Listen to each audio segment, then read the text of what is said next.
Chaque jour, Charles et Carole vous présentent la leçon de l'école du sabbat.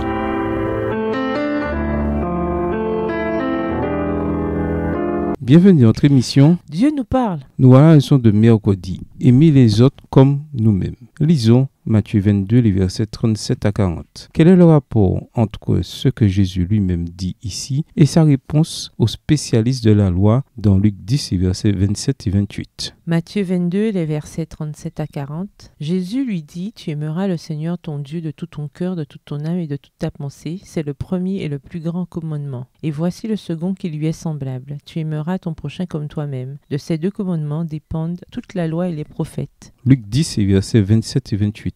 Il répondit, tu aimeras le Seigneur ton Dieu de tout ton cœur, de toute ton âme, de toute ta force et de toute ta pensée et ton prochain comme toi-même. Tu as bien répondu, lui dit Jésus, fais cela et tu vivras. D'après Matthieu 22, les versets 37 à 40, Jésus a dit clairement que l'expression quotidienne de la véritable religion dépend de ces deux commandements. Et Luc 10, les versets 27 et 28, dit clairement que si quelqu'un fait ces deux choses, alors il ou elle aura la vie éternelle. L'amour doit être le principe de l'action. Il est l'essence même du gouvernement divin sur la terre et dans les cieux. Il faut aussi qu'il soit à la base du caractère chrétien, car c'est le seul élément qui puisse le rendre inébranlable et lui permettre d'affronter victorieusement l'épreuve et la tentation. Texte tiré du livre Les Paraboles de Jésus, le chapitre Le Semeur, à la page 34, livre écrit par Ellen G. White. Lisons Galates 5, verset 14, Michée 6, versets 6 à 8 et 1 Jean 4, versets 20 et 21. En quoi ces versets renforcent-ils ce que Jésus nous avait dit? Galates 5, le verset 14. Car toute la loi est accomplie dans une seule parole. Dans celle-ci, tu aimeras ton prochain comme toi-même. Michée 6, versets 6 à 8. Avec quoi me présenterai-je devant l'Éternel pour m'humilier devant le Dieu très haut? Me présenterai-je avec des holocaustes, avec des veaux d'un an? L'Éternel agréera-t-il des milliers de béliers, des myriades de torrents d'huile? Donnerai-je pour mes transgressions mon premier-né, pour le péché de mon âme, le fruit de mes entrailles? On t'a fait connaître, ô homme, ce qui est bien, et ce que l'Éternel demande de toi, c'est que tu pratiques la justice, que tu aimes la miséricorde et que tu marches humblement avec ton Dieu.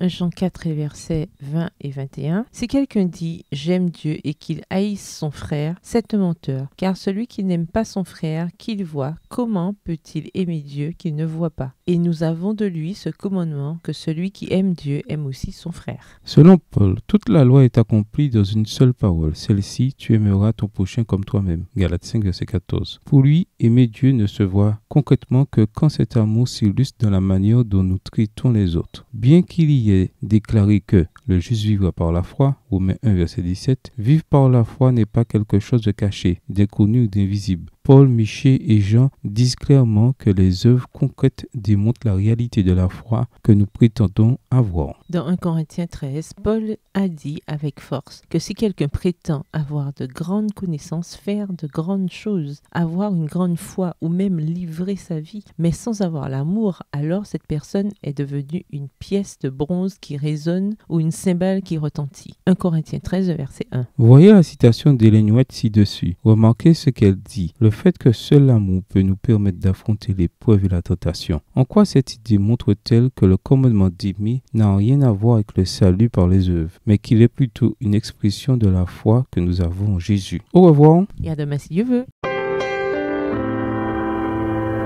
Dieu nous parle. Chaque jour, Charles et Carole vous présentent la leçon de l'école du sabbat.